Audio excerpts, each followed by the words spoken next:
Hello out there. We're on the air, folks. Welcome back to another episode of The Kingdom. We got myself, we got Reggie tonight, we got drums joining us in probably 20 minutes or so. So we're going to kick off the show without him. But we got lots to talk about. I think this is going to be one of our funner episodes, one of our more fun episodes. I don't know what the word is there that we've done lately.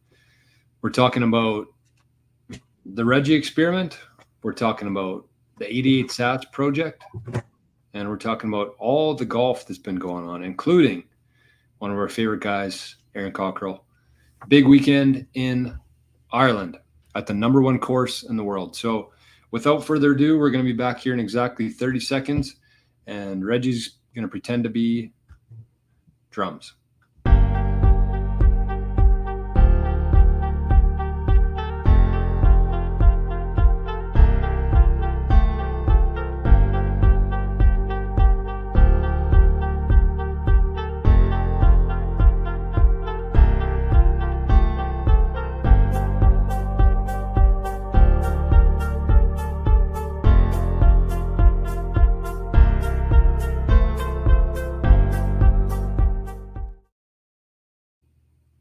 What is up, ladies and gentlemen? Welcome back to another episode of The Kingdom. Not as always, my name is Reggie, and I'm joined by my brother, Jor, the other half of King Golf, and drums will be joining us later. What's up in Rossburn, Jor? Top of the evening to you, ladies and gents. We are live on the YouTube. We are live on the Zap.stream, and we had Arnie here, but I think he's gonzo. Reggie's studying tonight, so Arnie's on the loose somewhere out there. He's been cooped up all day. We managed to get him out for a walk for a little while, but it's been raining here all day. Rain there? Oh yeah, poured. I heard southern Winnipeg got smoked with rain. Yeah, 5 inches in 24 hours or something. I heard 7. Holy, not ideal. So it rained today. I'm kind of glad it did though. Other than the farmers probably hate it, but my allergies really, really, really needed it. I've been very plugged up. It feels like it hasn't rained here for a month or two. Yeah. So anyways, coming off a big weekend, probably the worst hangover of the year for me. And not just because of the liquor. I mean, there was quite a bit of liquor consumed, but mostly just the depression sets in. The blue chair's over. The golf season's over. We got to wait another 365 days. It is my favorite day of the year, without a doubt, the Friday of Blue Chair. We played 45 holes on Friday at Oak Island, and it is in absolutely perfect condition right now. So I'm coming off of that. Vibes are a little lower than usual, but I'm on the rebound. I got a whiskey Caesar here tonight, so you know what that means. Oh, what? You'll be buzzing. So Drummy will be here probably in about 20 minutes. I'd say we'll save some of the funner parts, including the Reggie experiment, for when Drummy's here. We'll talk a little bit more about the blue chair when Drummy's here. But for now, we'll head up to Dauphin, and then we'll see what's going on in the golf world. So tell us something we don't know, Reggie. Not much is new around here. It's that kind of downtime of year. It's actually King's home opener Saturday, so I'm getting pretty fired up for that. Ready? As everybody on here knows, I'm a pretty avid follower of the Kings. It gives me something to track. Yeah, not much else. Went golfing last night. Got a podcast named after my round last night, so we'll touch more on that when Drummy's on. He wanted to be around for that, but yeah, other than that, not much. Just it's always too bad at this time of year. We went out and played Gilbert last night, and it is, yeah, that is the worst part. Absolutely incredible. Like, yeah, it's the best it's been all year. Scotty was at the office today. I was talking to him about it, and he's actually not punching the greens until the Monday after the Ironman, because Really? the course is so mint right now. The greens were rolling unbelievable. Like, the greens are going to be so good for the Ironman. Like, they are mint right now. So I wonder if that's like a trend going on right now, because I talked to Daz obviously before the blue chair, and he said that they weren't doing it either until end of September, which usually they do it first week of September. And when I played at Madge with Ches there, they were punched already. So I don't know. I mean, I guess it probably makes sense at Madge. The season's kind of the busy season's kind of over there. All the cottagers go home, all the campers go home, so it probably slows down a touch there. But just because it's kind of out of the way for Right. just your average Joe, most of their golfers are probably from there, so kind of makes sense. I guess you might as well do it. I think that it probably is. The earlier you do it is probably the better, but I don't know. Like it's always tough to say because I mean, like last year, as I mentioned last fall on here, Gilbert was mint right up until the end, and they probably had 3 weeks after they punched them that they probably still could have been having green fears out there, and then you put it away hoping that it winters well, and then opens up in the spring and it's still mint, and then you just never know what's going to happen. This spring, obviously, they had the big flood at Gilbert, and Yeah. you wonder if you might as well have just waited because, I mean, you can't control that, and you just try to get the cash while the course is in good shape and while people are still coming, or do you put it away for the next year? It's a tough call, really. And I mean, that's why I'm kind of confused about it, because I swear for like as long as I remember doing the blue chair, the greens were always punched right before that week. And it's always been mid-September. So I don't know if they're trying something new or they're expecting a longer season this year and they have more time to. Yeah, could be that too. Cause I mean, it's knock on wood. It's been very warm, and Yeah. it honestly kind of feels like I said to someone at work the other day. I mean, it's the same old conversation. Oh, like today, oh, how about that rain outside? Or when it was nice the other day, oh, it's beautiful outside. But then you kind of get thinking back, and it almost feels like we're 2 weeks delayed or 3 weeks delayed. Well, we kind of when were. summer actually start. That's what I mean, though. So, Yeah. but the patterns have kind of actually followed that all the way through. Usually, it gets to be normal at this time of year, but it really has. It kind of still feels like this week's kind of felt a little bit like the Tamarack week to me, which is always the end of August. Today was the first time. Where it's cold in the morning. I just mean it's cold in the mornings, and No, then that's what I mean too. Like this is the it gets first day warm. that it's been cold here in the morning. See, and it's been cold and dewy in the mornings here, but then it gets like scorching hot, which it doesn't Yeah. usually do in September. So, I mean, that weekend we had for the Agassiz Cup is just mint, and you guys Yeah. would have had the same this last weekend. So, maybe we do have a few more weeks left in the golf season. So, Be nice. Would be nice. Yeah. Yeah. So let's cut the weather talk here for a while. Let's go to, where do you want to start? AC? That's probably the biggest news of the weekend, I would say, is in. we could start with the cheers first. Yeah, let's do a cheers. Mine is 100% non golf related tonight. That's okay. Sometimes things happen and they're going along, and it's like when AC started playing really good, and we kind of took it for granted and didn't think anything of it because it was just kind of happening over time. My shout out tonight is to Kate's Outlaw. They've kind of, which is a band, I guess I should explain.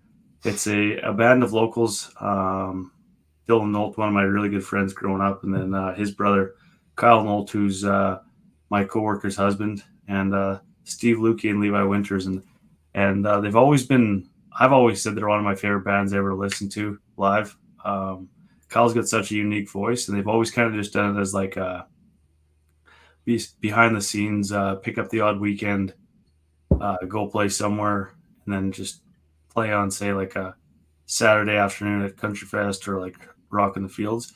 And this last year, they went into Winnipeg and recorded an album, and they played quite a few shows in Winnipeg. They're actually up for the up and coming artist of the year in Manitoba right now. And they have released 2 singles, Long Rider Religion. It's on Apple Music. It's on every streaming you can get. And Buffalo Rider. And no, Buffalo. Shit. I had to fuck it up. I think it's Buffalo Runner. I knew it wasn't Rider, but it's Buffalo Runner. Buffalo Rider. They actually have one coming out tonight.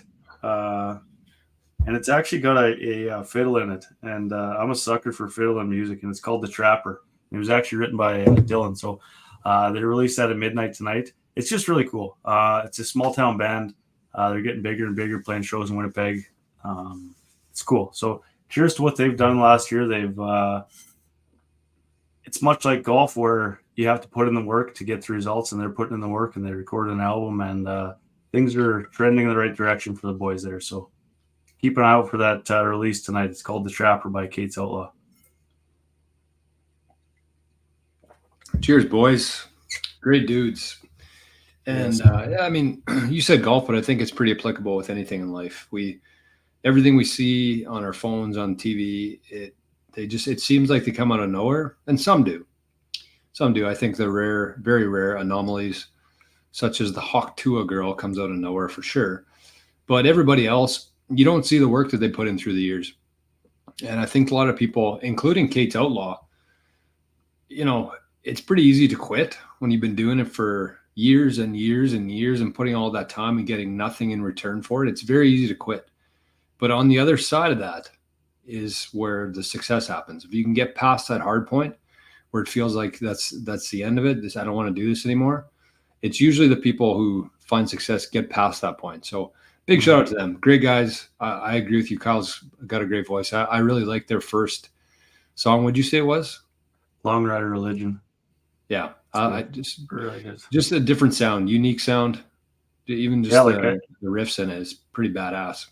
I showed it to a couple of people this summer, and like they couldn't believe it wasn't like a song that felt serious, Yeah. And that kind of music's becoming a little bit more popular now too. Outlaw country. It was around for a while, and then we had like the 90s country, which was like the Shanias, the Garths, the Martina McBrides, and then country music kind of went in a couple different directions, but it got some rap in there too. But it seems like it's going back towards the more steel guitar, outlaw. Zach Bryan like stuff. Yeah. I've started listening myself to a couple. There's a playlist on Spotify. Where is it here? Steel guitar country. It's got 5,600 saves, so people like it. But it's got George Strait, Keith Whitley, Willie Nelson, Merle Haggard, Buck Owens, George Jones, Hank Williams, Charlie Pride. Kind of where it's going now. Kind of where it's going back. Same kind of thing. And they all these songs have the steel guitar, which is my instrument of choice. Yeah, that's sweet. So cool. Yeah, you wanted to get to AC, but I got to start off with kind of a tongue bite. It's not really, but it is. Just you said put in the time and nothing comes overnight.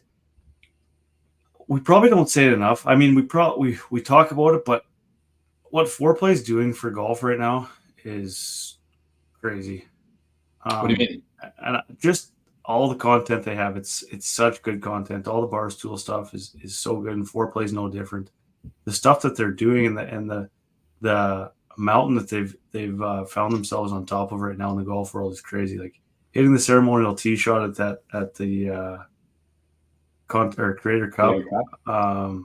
Just all the stuff they do, all the guys they're playing with, and the shout out that I wanted to do, and I've always shit on them, and I still do, and they've always done so well. Barstool itself and Foreplay's doing it, but more so Barstool itself has always done such a good job of taking advantage of what they have and running with it. They know posting those videos of rigs every day just boils people's blood. And they sucked me in today. They posted that third episode of that Play the Hater, whatever it is. Did you see that Hater Challenge? No, I haven't watched any of those videos. So they take people who shit all over Riggs' videos on Instagram, and they bring them out for a match at a sick course. And so the one today was like a retired MLB player whose career got cut short for Tommy John and a shoulder injury. So they show how many comments that he makes on Riggs' stuff and how many whatever, and they show the comments that he said on there, and then they play 18 holes against each other. So that's kind of what I mean. Like it's genius. That's what the DOD King's been doing. I think he was doing that before Barstool. Really? Yeah. Well, he plays he calls it the War on Weasels. Oh yeah. Yeah, same type of thing. So Yeah. everybody always hates on Riggs and myself included. And then they've turned out this, it's called the Hater Challenge, and that he plays against his haters, and they do a full interview with the guy before and get his backstory and how many comments he's made on Riggs' posts and stuff like that. And it's clever. Like I hate Riggs. I've hated everything he's done, and I tuned in before this because I wanted to see what it was all about. Like, it got my attention. It's cool stuff like that I love watching stuff like that on the internet. Yeah, me too. There should be more of that, actually. I'm looking over at zap.stream here. I see we got a zap from Jer. Zapped 1,000 sats. Said, I can't stay long, but I wanted to stop in and zap. Appreciate you. Thank you, my friend. Nice.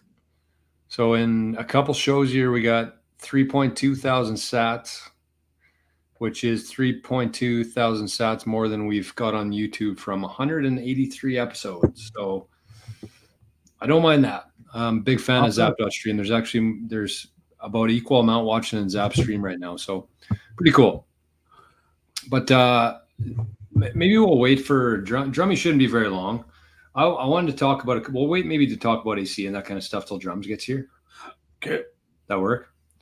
Yeah, I got a whole bunch of golf stuff here. So I just wanted to do a bit of an update and ask you a couple questions, and mostly about the 88 Sats project, because we haven't really talked about it on here almost since the launch. So I wanted to kind of give an update of where we are today, almost 2 years later now into it, what we've done, where I think it's going, and ask you about your dream course. I was actually going to name the show tonight your dream course. So while I provide a bit of an update here on everything, I try to think of like whether you would buy a course or whether you would build a course, assuming we had enough money, which we will. But assuming we had enough money, would you rather build one or buy one? And if you were to build one, we'll focus more on that. But think of what kind of first hole you would want and what kind of closing hole you would want, and approximate location of where you would build a golf course. Yeah. So for those who might not be familiar with it, and I think the people over in Zap.stream will appreciate this a little bit more than others, but January 3rd, 2023, I believe it was, we launched the 88 Sats project, where not everybody, but a couple of us pitched in X amount of Bitcoin, and we were looking for other people. We tried to find 88 people. We actually sold it out in a couple months. So we sold 88 shares. Everybody contributed the same amount of Bitcoin. They had to buy Bitcoin too. They couldn't just give us cash and we buy it for them. They had to buy it. They had to send it to our wallet. We set up a nice multi-signature setup with a couple people in a couple different locations, a couple different countries, 3 or 4 different countries. And we found the 88 people pretty quick. So it was actually pretty impressive. Like, I'm not going to lie. And if you consider where we were in terms of Bitcoin, like, that was the low. That was the low for like the last 5 or 6 years. Right when we launched that, it was a low. I think Bitcoin was trading for about $16,000, $16,000 or $17,000. And so from that day, I mean, we probably spent the first year, we did a couple meetings, we got everything sorted out, we figured out our board of directors, we got the multi-sig set up, we got our corporation set up, all these different things. We haven't done much lately because there isn't a whole lot that needs to be done right now. The only thing that we really need to do is wait. But the update that I wanted to give was just kind of where that was. And I think that we have to kind of appreciate what was happening at that time. Like today, Donald Trump, former president, hopefully future president, was at a Bitcoin bar in New York City and purchased a burger with Bitcoin. So when we launched this 88 Sats project, again, we're at $17,000. It was pretty much the lowest it's been. Nobody cared about it at all. It was the low. And so $17,000. Since then, we had the ETF launch, where all the big banks in the USA could now buy Bitcoin and sell it to their clients. We had Donald Trump come out and say he's a fan of Bitcoin, and we had the halving. So kind of like, I did not expect things to happen that fast in terms of so much news, so much happening there. Oh, there's Drummy. Drummy. Oh, I'm just in the middle of a chat about 88 sats, so Right on. we'll introduce you in just a minute here. But so that's kind of where we were, and I did not expect all of those things to happen that fast. It's been under 2 years. We went from 17,000. We got the endorsement of Trump. Trump bought a burger in New York today with Bitcoin, and we had the halving, and we had the ETF launch. So again, the biggest money in the world can now buy Bitcoin. So from there to here, even though there hasn't been, I mean, we've tripled or quadrupled in price, but like I've never been more confident that within the next 5 to 10 years, like we're 100% getting a golf course. We're not just buying like a shithole either. Like we're gonna have a really nice golf course. And so I wanted to go two ways with this. First one, I wanted to mention, like, if anybody out there listening to this on our normal channel or on Zap.stream, there's probably going to be a couple shares for sale. We had a couple people early on show interest of selling that they just wasn't for them, and that's fine. So if you're interested, I think we're going to have at least one share in the next year or so. So if you're interested in buying one of the 88 shares and being part of this, you're going to have to pay a little bit more of a premium because you have to buy the actual amount of sats, but it's still a hell of a deal where we are compared to where we're going to be. So that was the first part. And I also wanted to, just while we were waiting for drums, I wanted to test Reggie on his dream golf course. So Drummy, while Reggie's answering, if you could build a golf course, think about your number 1 hole and your number 18 hole, and where would you put it? Reggie, you can start. Yeah. Well, number 1 and 18 on my ideal course are both par 5s. Like it. I think it's the only way, really. I love par. Well, I used to love par 5s. I like them a little more now, part of the experiment. But yeah, par 5 is a good way to start. As for the type of course or where it's going to be, the nicest courses that I've played, definitely in the last couple of years, have been like in the cutout in like these mature trees that are probably like hundreds of years old, that it's just unbelievable. Just like somebody rolled a carpet out in between the biggest trees and the most beautiful trees you've ever seen, and in a valley with some elevation. Those are my favorite types of courses. I'm not a links guy whatsoever. I mean, I don't mind them, but I just don't get anything out of them. Yeah. And if you're going to own the course, you'd want to play it all the time. So yeah, like the course that me and Trav played in Philly this last time, it was like that. It started out with like 2 holes kind of back and forth, and then one towards the bush, and then the fourth one, or then the fourth one goes right towards the bush, and the fifth was a par 3 that goes down like from an elevated tee into the trees, and then there's like 5 or 6 holes within like amongst the valley.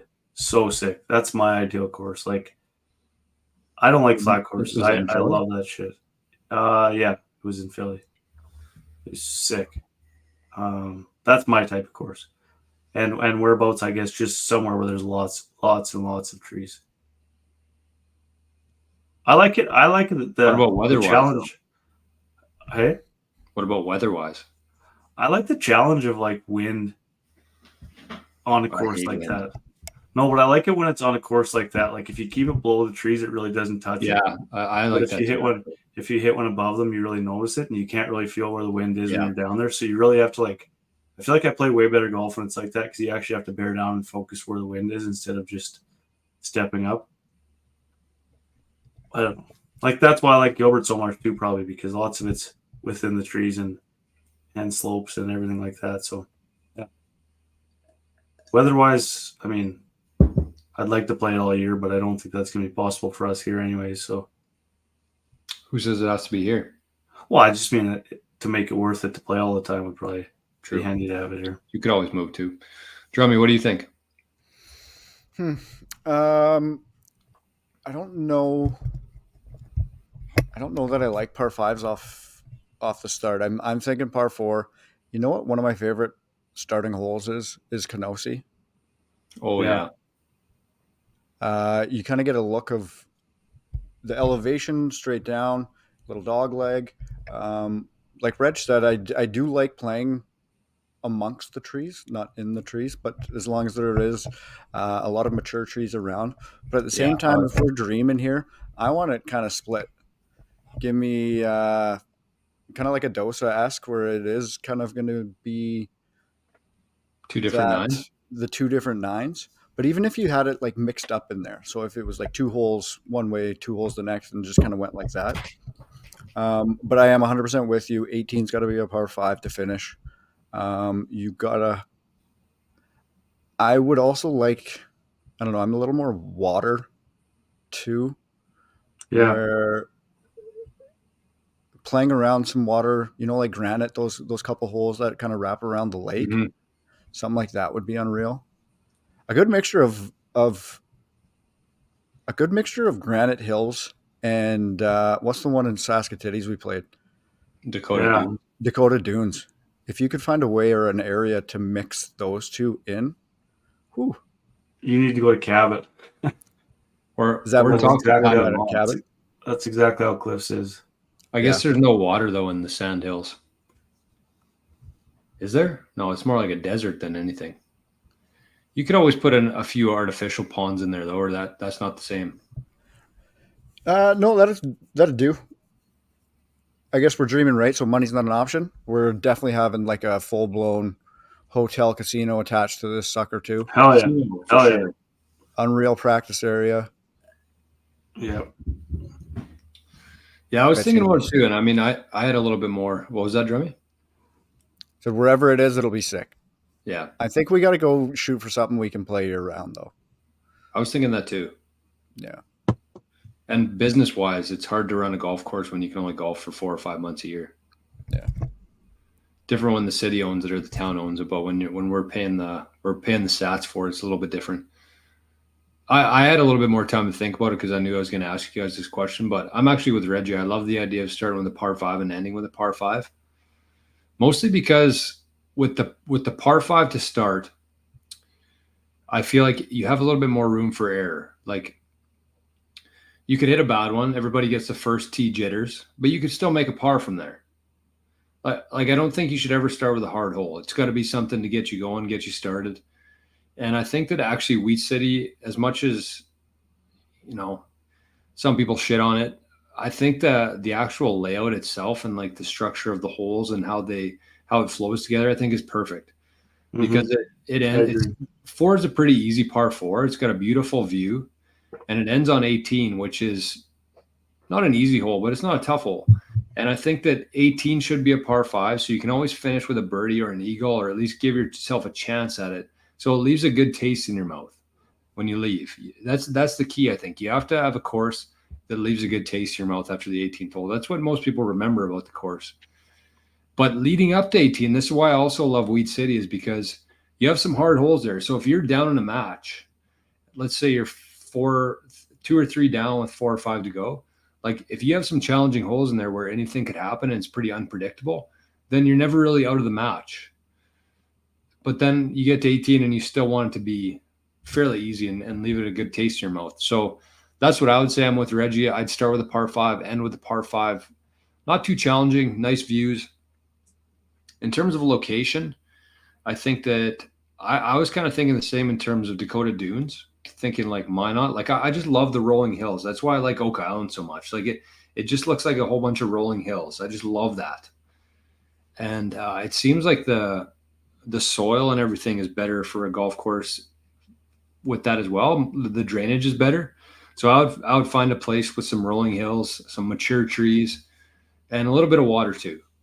But there might be something in the States. There might be something in Alberta. I don't know. I don't know where that you could play, but I'd want it to be able to play for at least 8 or 9 months a year instead of 4 or 5. So Lethbridge is kind of very similar to that actually. And it kind of looks like Minot when you're driving through it. I mean, Minot is pretty much right below that almost. It's crazy to think that like Alberta is basically like Montana's big brother up there. It's the same landscape, just an invisible border running through there. So, anyways, the point of that was, Speaking of Oak Lake, how sick would it be if the slough was actually water Yeah. yeah, no, for all those holes on the outside? But then If you if got it to actually was, see water, then you wouldn't have the golf course right there. That'd all be cabins probably. Don't you think? yeah. But I mean, you can't move the course now. No, I know. Yeah. If we could find a way to actually put water back in the slough, yeah, no, man. I said to Reggie before, like, Oak is in probably the best shape I've ever seen. And I probably say that every time I go there, but holy cow. Like, I don't know. I'm when we started doing the domies and stuff, and we were pretty hard on Oak Island, not hard on them, but like horny for them, not hard on them. But when we were on Oak Island, like I hadn't played courses around Manitoba like I have now. I hadn't played like Pine Ridge and Granite Hills and some of these other courses. Like, I would honestly, this is not just a Westman bias. I'm putting Oak Island at the top of the list for Manitoba. I really am. I think that even Winnipeg people, there's the course is packed. Like Des was telling us that we pretty much have to book now for next summer, which when we started doing tournaments and events out there, like we could have booked like I don't mean to exaggerate here, but like literally the week before. And so they're booking a week ahead because they're getting so many people from Winnipeg, from Sask, from all these different places who are finally starting to see what's going on at Oak, and it is pretty special. So we'll catch up on the blue chair in a little while here. I would say that let's maybe go back to AC, Reggie, and start with that. You guys can kind of tag team around the greens tonight. Yeah, Dusty kind of I was kind of waiting for you to be finished with your course, and I was basically just going to say exactly what he just said. I think the first hole needs to be a driver. I agree with that. I really do. Gilbert's really tough. It's not a tough shot, but when you're in a tournament, it is. Like to hit a 6-iron on the first hole, cold. A lot can go wrong there really quick. Agreed. Bigger face with a driver. Whereas if you have a bigger face on the driver, it's tougher to hit a really wayward one. But yeah, Clear Lake's the same. I agree with that. Yeah, I've just been hitting driver at Clear Lake every time. Yeah, me too. I don't give a shit. Fuck it. You know what? Actually, really quick. Both rounds of the Legacy Cup, we played 2 rounds at Clear Lake. Both rounds, I hit it off the left cart path. Brand new Pro V, huge chunk out of it. Both times. I said on the tee box, the second round, I said, they were okay, just left of the path. But I said after the first round, and then I was standing on the tee the second day, and I'm like, if I hit that fucking cart path again, I'm going to grab my ball and I'm just coming back to the bus. And I hit the path. They're like, I hit the path again. They're like, well, I guess you might as well just go grab that pole and we'll see you in a bit here. I stuck it out, but yeah, very frustrating. Anyways, to the golf. AC, huge weekend. A huge finish with that eagle at 18, man. Took some stones. Another massive event coming up this weekend. The BMW PGA Championship. Huge purse, part of the Rolex series. He's comfortably in the playoffs right now. I think it's top 70. I think he's 39th right now. So he's in the mix for that right now. Yeah, awesome to see. I think he finished, was it T8? I think he snuck into the top 10 with that last eagle. He finished 9th and got 100 race to Dubai points, 109,000 euros, 150,000 Canadian. Not bad. Pretty good for a weekend of golf. I think that I was texting Foxy pretty well all weekend. We were both tracking it, and that's his. We've talked about it all along on here. That's his forte. Is those grindy tournaments where nobody runs away at 22 under. Right. Everybody kind of hangs around. So if he could ever sneak into a British Open, I mean, that's kind of his.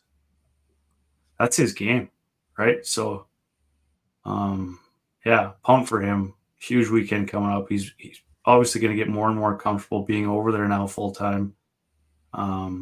I would say things are trending majorly in his direction right now. And how about that video tonight? That fired me up. The Eagle, yeah. Even added some music in there. Yeah. Sick. It must have been Chelsea who filmed it or something. Yeah, it must have been. Yeah, because the quality of it wasn't great, but sick nonetheless. So who ended up winning the tourney? Rory? No. He lost? Holgard. Yeah, he choked. Again. Shitty. Because he was leading going to the final, wasn't he? Yeah, like the last 3 holes. He actually had a 10-footer for eagle on the last to send it to a playoff and just barely missed it. Did you watch or just tracked it? Tracked it. I couldn't find it on anything. My box, like the guy that provides my box is MIA right now, so Oh boy. I can't re-up it. Drummy, how was your hangover on Sunday? Not great. You? I said it's the worst one of the year because it's like heavy depression mixed into it. Massive depression. I also had to go back to work on Monday. Yes, that's why I had that weighing on me. But actually, we ended up just spending the day. You all right over there? Did you guys see that? Yeah.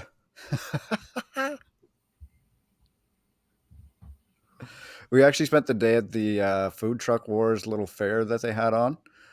So Luca got to go do a bunch of rides. I got to melt in the sun all day. Saw a bunch of the boys, so I wasn't alone. So it was good. Everybody's putting in their time after the weekend. Yeah, much needed. Reggie, what else you got? You guys watch any of that Solheim Cup? I saw some highlights. Pretty impressive stuff. Huh. I saw Charlie took down Nelly. I like that. Like smoked it. I like watching that. Literally. Like, I'm a fan fan of watching it. I watched a lot of it. Is it just me or the females is like a lot more attractive now than they were back when we were kids? Yeah, there's like fucking Lori King. No, we had like Natalie Gulbis, Paula Kramer. Yeah. What's her name? No, she was Annika Sorenstam. Oh yeah, she was kind of a gilf. But yeah, no, Charlie Hall beating Nelly. That's kind of bittersweet. I love Nelly too. There's a lot to like about her. Yeah, her swing's unbelievable. Like 10 out of 10. Still cool for Charlie. Yeah. There's some great women golfers right now. Unreal. It's like the sport's definitely in the best shape it's ever been in right now. Was that you, Jimmy? That was me this time. What was that? Lights flickered here too. Went out. Huh. That was weird. How does power go out but not the Wi-Fi? Well, the computer like made the noise like it was just got plugged back in. Yeah. That was weird. Huh. Yeah, so that was a big part of my weekend was watching that. I got Rory's choke down on here as well. Unfortunate. Geez, I don't know. It's getting to be a theme. Hate to see it. The PGA event, 4 Canadians in the top 15. No, 3 Canadians in the top 15. The Fortinet? If it was called, I don't even know what it was called. Something Core. Procore? Oh. Might have just changed the name.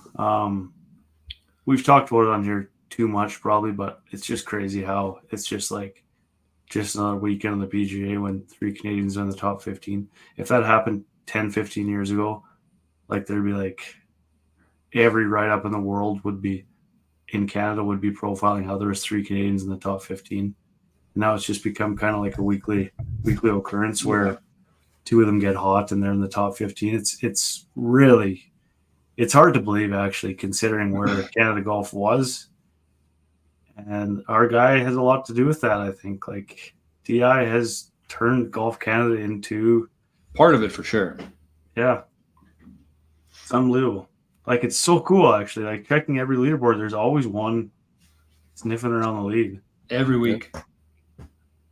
Doesn't matter what the event is now either. Like if it's an elevated event, they're still there. They're still kicking around. Whether it's Hughes, whether it's Connors. I mean, they're always there. We just need one to win a major now. Yeah, they will. I think that's the next logical step. It'll happen for sure. Yeah. Let's start with the President's Cup first, and then we'll move on. Oh, to that'd be majors. sick. On home soil. Imagine the Unreal. Canadian, like, imagine Connors in the final match coming down 18. Oh, Duds it for the wind That's next weekend, right? next weekend. Yeah. yeah. Well, do you think a Canadian will win? I guess Weirzy already won the Masters, but like from this crew, like there's been a lot of very good golfers who have never won a major before. So it's not like, I guess, something we should just say will happen. But I'd say the odds are pretty good. I think, like Di said, I think Pendrith has actually probably the best chance. He said when he was on here that he was his what we made him predict who's going to be kind of the next guy or the guy. Yeah. And he said Pendrith. He said he's just got so much game and he's long. Yeah. I mean, and needs the right course probably. And that was even almost a year before he was on tour. Mm-hmm. That was when he was on the Corn Ferry. Right. That's when I was following him up so hard. That's when he had like 10 top threes or something.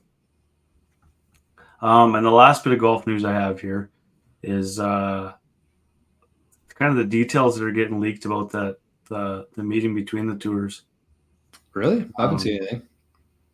Basically, the biggest or only holdup right now is what they're going to do with Rahm's contract. And not just Rahm's, but probably all of them. But Rahm's is kind of the biggest one. What is it, 600 mil?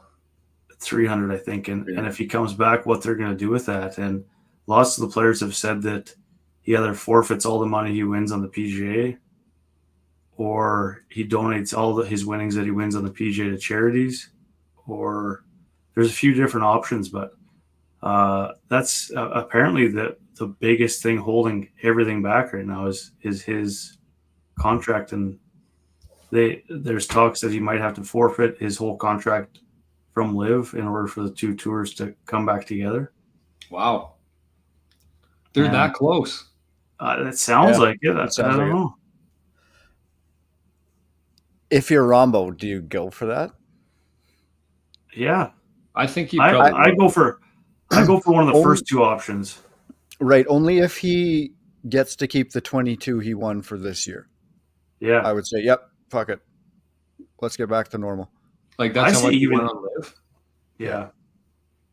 So I don't know. And again, I don't know how those contracts break down. Like if that's like the 300's a guarantee and the 22's part of that or whatever. But as long as I keep that 22, that's my season.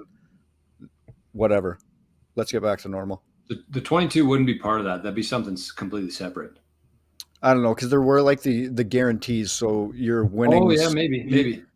You have the guaranteed place until you get your winnings or something like that. But yeah, I think even for like his headspace, like every interview you saw him, like you could tell he wasn't completely comfortable with his decision to just kind of get that weight off his shoulders. I think he does that. I don't think he just walks away from the 300 though, but if you sweeten his pot a little bit, enough that it would make sense of what he would have made on tour this year. Yeah, I just don't see Rombo as being a guy who's like, if both sides came to him, or not even both sides, but if LIV came to him and said, you know, we're very close to reaching a deal, this is going to be a pretty historic moment in golf, you're kind of the only thing in the way here. I feel like Rombo would just be willing to do whatever it takes to get that done. Like I don't see him as a guy who would want to, you know, send a message or you know, I just feel like he would go with the flow for the better of the game. I really believe that anyways. Yeah. He went from the top 3 like most favorite golfers in the world to a complete afterthought with joining LIV. Yeah, 100%. And yeah, and still won 22 mil this year. But at least it's close. At least it's close. Right? Yeah, and I don't even know what I didn't know that means. Yeah. Who knows? I mean, nobody really does. I still think they got to do something team oriented or have some kind of event. Yeah. Because like we've seen how if like they merge or something like that, there has to be that team aspect, I think. Do you think every week? We've seen with like the growth and popularity of President's Cup, Ryder Cup, Solheim Cup. Solheim Cup was absolutely smashed ratings this year. Yeah. Do you think that I bet they do that before they make a deal. I bet they do like a PGA versus LIV, but it might not be the same if they aren't as like if they know they're going to be friends next week. Right. So do you think that the TGL? Do you think the TGL has? Like, I know we've been kind of look over here. This is what it's supposed to be. Do you think that like those accounts are still posting all the time? Weren't they supposed to start in like January this year, and then their temp blew up? Yeah. Yeah. Do you think there's more to that? Yes. In regards to the teams aspect of things, like maybe if you don't think so, like keeping those teams alive. Yeah. Maybe. And then LIV teams, when they merge, those teams just come over, and those guys are already teams, and then these guys already have their own. I think that there was definitely something there behind the scenes. I don't know if it was that, though. I don't think that they would have had enough foresight to be able to predict that they're going to be back within a year and playing in a stadium for some events. Like, I think what that was they had all these fancy plans, and while they were working on these plans, everybody was leaving the PGA and going to LIV, and they're like, oh, we can't put our focus on this right now. We got to say that a hurricane hit this tent, and we got to figure out how to save the PGA. And I think they did. Maybe. Yeah, I kind of fall more in line with that. But I think it's got to be, it can't be in this virtual screen setting. No. I don't want that. I don't even mean like the premise behind TGL. I mean like the teams. They're still keeping the teams relevant, and the teams have Twitters that they're still running and posting when their guys are around the lead. Like, they're still posting as if that guy's part of this team, and there's really nothing there. So I don't know. Would it be kind of badass if they did end up merging and they kept the teams from LIV, and then they created some teams with PGA? That's what I'm saying right now. But then you take it further and be like, okay, that's what they do every weekend except for like the majors and the players. That's where the guys go off on their own. Like, those are really the only tournaments that people really give a shit about anyways, right? So you don't lose the history. Maybe the Canadian Open too. Maybe you mix in like the Irish Open into there for like everybody, like make it more of a global kind of league versus just the US stuff. But then on the other weekends, it's like the guys can go or they can swap a guy in. Like if a guy needs a rest, they can bring another guy into the team. I think that would be pretty cool, actually, because I mean, I really love the team aspect of LIV in the sense that even if you're not in the tournament, your rounds still matter for like your team score and for your total payout for the weekend. So I definitely think that they should keep some aspects of both LIV and the PGA. And I think that they've kind of seen what works, what doesn't work with both. And I think that we're going to be pretty spoiled here with like a super league. And like a brand new, fresh PGA. Boys are wearing shorts. There's a party hole at every event. Like that, I think they can take a step back now and see like what worked and what didn't, and go with that. Yeah, I agree. Yeah. Yep. I think that's the best case for everyone, honestly, at this point. And I don't know. We could beat this LIV PGA to. But it's a different angle though. Now I think it's like, if we know that we're working together, like, I don't know, it seems a lot more optimistic than just like trashing each other's leagues. But I think like we could talk all the shit we want about the PGA, and we have, and just how they fucked everybody over for so many years, and now this is a wake up call for them. But they've taken what they've been dealt, and they've made a hell of a product in the last year. Like, they've really upped their game. Like, the PGA is in a good spot right now, regardless of if they join LIV or not. Like, I've watched more golf the last little while. They have to though.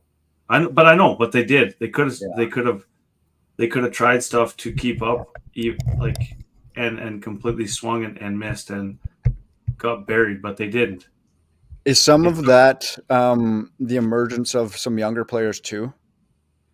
Probably. I think the elevated events made a huge difference, man. Elevated events, yeah. I was going to say, like, the thing that bothers me is, like, where did the money come from? Why? It's not like they saw a problem and they went after new financing. They took on some debt because they wanted to save it. It's like No, they Right. just reach in their back pocket and all of a sudden they can pay guys 2 times as much. Like that's a bad look. That's Yeah. thanks. Yeah. Yeah. Not the best. Yeah, I agree. I agree with Dusty here too. He says the PGA and they need this deal to go through, and probably the Live does too. Like I don't think that there's as much, and it could be different in different parts of the world too. Like this is just kind of our little bubble that we live in here, but it seems like based on the players that Live have, there should be more people watching that tour. So I agree with Dusty in terms of like the PGA has the most to lose, but also Live like. What do we call them? The Michael Scott Paper Company. Like, eventually that company dies. So Yeah. Right. yeah. That's I'll all add a I couple got. more here too. Step away from the old Live talk for a couple of moments. Augusta announced this week that they've added to the broadcast schedule for the upcoming Masters this year. Oh, So they're throwing an additional 5 hours at us for the weekend. That gets us 1 hour on CBS earlier on Saturday, and then an hour earlier on the Peacock / streaming services. And then you get an extra hour on Sunday on CBS, and then 2 on the streaming services on Sunday. Wow. So- was this a problem before? I don't remember it being a problem with trying to find the Masters. More so because people were going to the streaming services and probably staying there for the most part. And then kind of, Right. again, last minute going to CBS, and CBS realized that they're missing out that much money. I feel like it's Probably all on makes sense. TSN normally, right? Yeah, I feel like TS TSN Right. does a really good job. Right. Yeah, CBS does really good utilizing their 18 different channels, because you can watch one group on TSN 3 and another group on 4 and the main Yeah. feed on 1. Yeah. Yeah. So that's good to see. And then just this little pop quiz, kind of a pop quiz. Give me your best quick guess throughout history. How many players on the career money list have made 10 million or more without a win? Say that again. So how many players throughout history have made 10 million or more on the career money list without a win? Not very many. Because until pretty much 2 years ago, the boys weren't getting paid very well, unless you won a major or a big event. I'm going to say 1. I'm going to say 3. So I was thinking it would be a heck of a lot lower than it is, but it's 20 players. Really? Yeah. And it's going to I'm going to increase, say right? 1. What the fuck was I thinking? I thought it would be low. Yeah, and like the majority on the list like are more recent names. Yeah. Yeah. That's why I thought that, because up until recent, like guys didn't get a whole lot paid a lot to play golf. Right. Like there was a lot of names that I wasn't familiar with on that list. But there were some names that hit home. You got David Hearn, who hasn't been around in that long, or in quite some time. To be up there on that 10 million list is pretty impressive. What's that? I never know how to pronounce his name, Reggie. You always get it. Benzenhout or whatever. Zuidenhout. Yep. HV3, Graham Dillette, Bo Hostler, Cam Young. Tommy Fleetwood's made almost $30 million. Oh, yeah, Tommy. Tommy's won a bunch on the Euro Tour, though. Right. As if he's never won on the PGA, and Nick Taylor stole that from him. Is a hell of a steal. Yeah, definitely.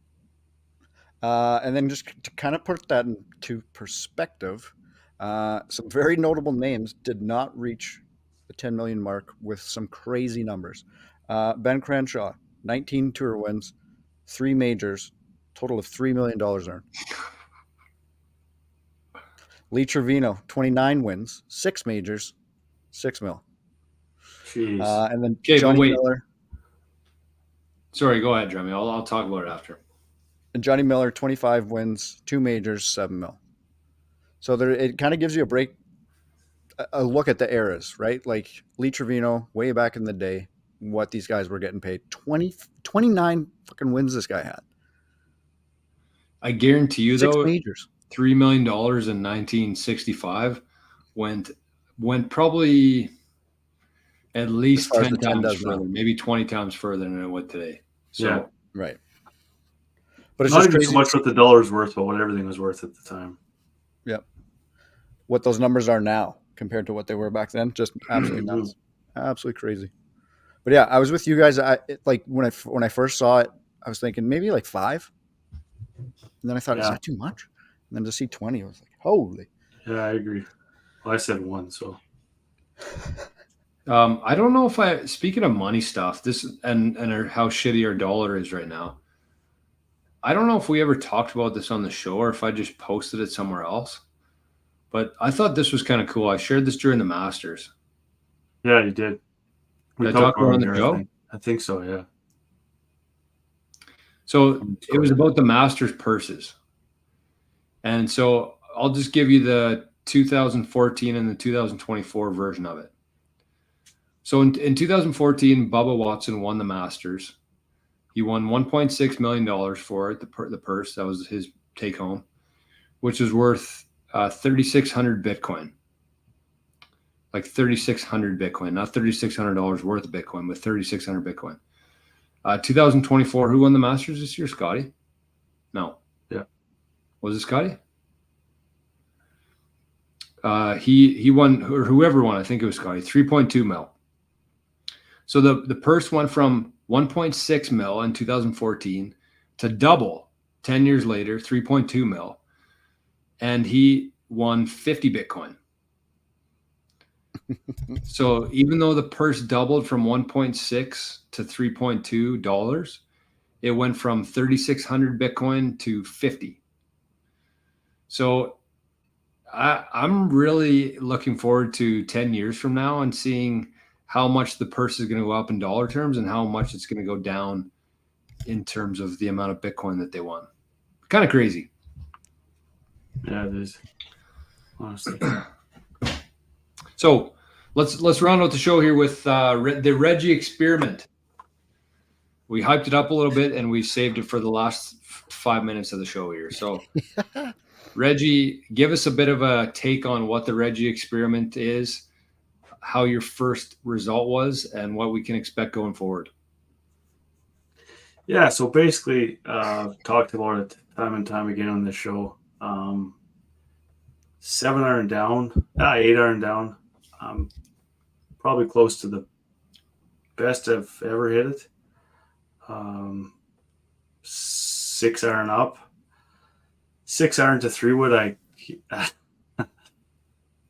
can't even hit the ball. The odd round I go out there and I can. I just, when the timing gets right and I got enough coordination, I can do it. But if I'm in the rough, got no chance. Honestly, I can't even get to the green from 200 yards with anything. So it's kind of a crazy spot that I'm at in golf right now. And then we're like I always dick around with Easton's clubs when we're out there. I get so frustrated with my own that I just start playing with hers. And we're at the Legacy Cup 2 weekends ago. It's in a spot where I had to hit a right-handed shot.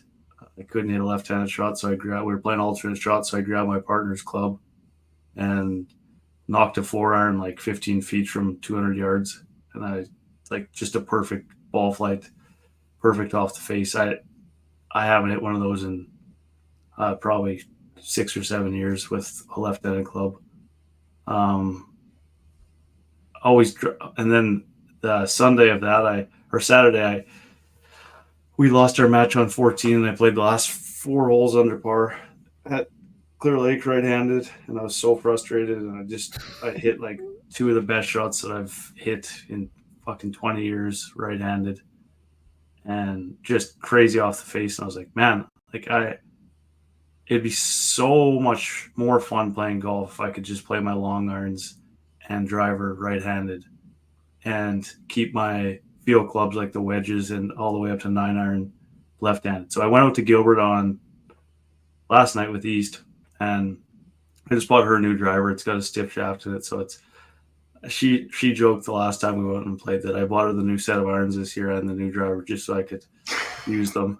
And you're right. It's coming. It's coming around where I'm using them. So, the first hole, I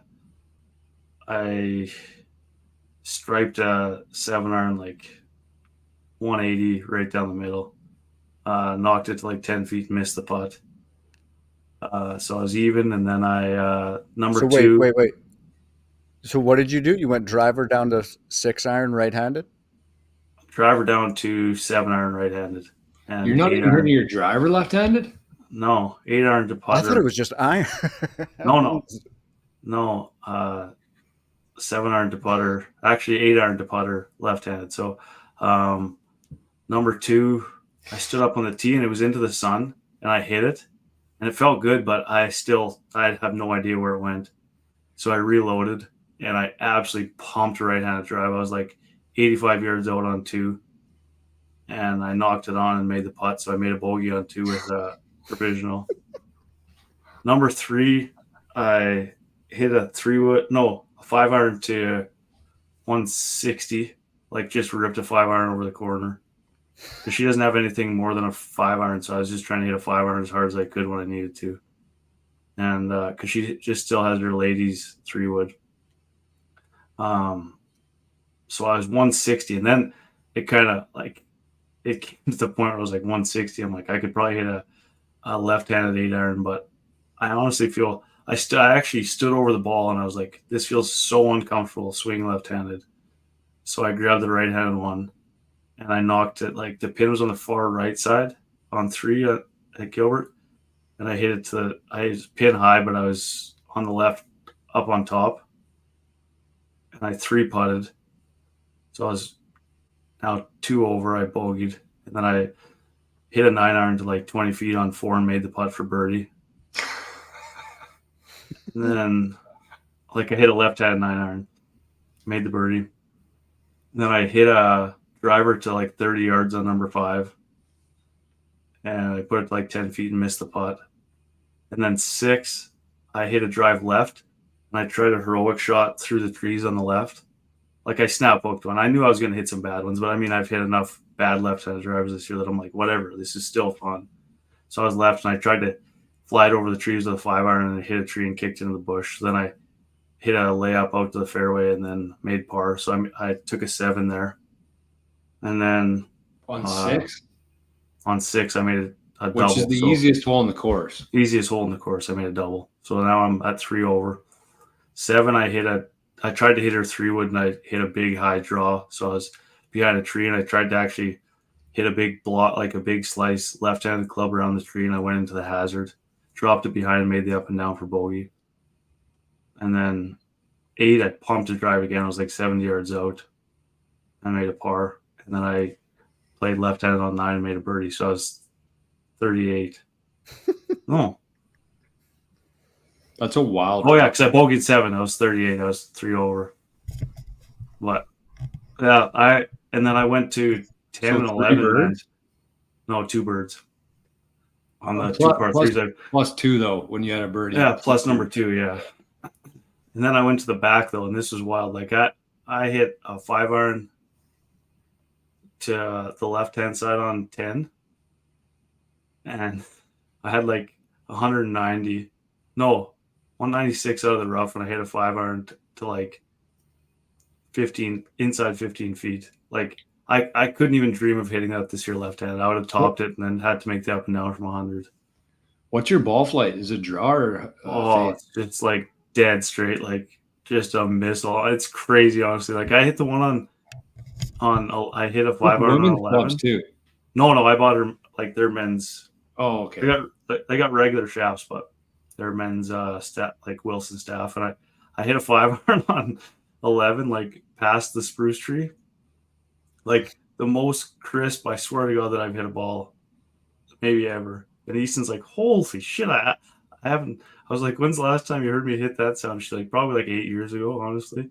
Like it was just like shot out of a cannon. And then I hit a 6-iron from like 180 over the green up the hill. I was just pumping it, man. But there's also some Unbelievable. I hit some bad ones near the end. But I think for the Ironman draw, I think I'm gonna take that half of the bag to the Ironman. Are you? I like that. I mean, I hit my driver 40 to 50 yards farther right-handed than I do left-handed. Like, it's unbelievable. I think the main thing, like, it's probably sounds pretty silly to most people, but one, I think you're probably right-handed naturally. Like, yeah. And then the second part too is like the main thing is that it seems like it's a challenge. It's something new. It's something different. It's fun. And that's what golf's about. Golf is just experimenting on a golf course. Like, unless you're earning a paycheck out there, like, you should just be trying so many different things, playing different tees, trying to draw it around trees, trying to hit it over trees. Like, that's what golf is.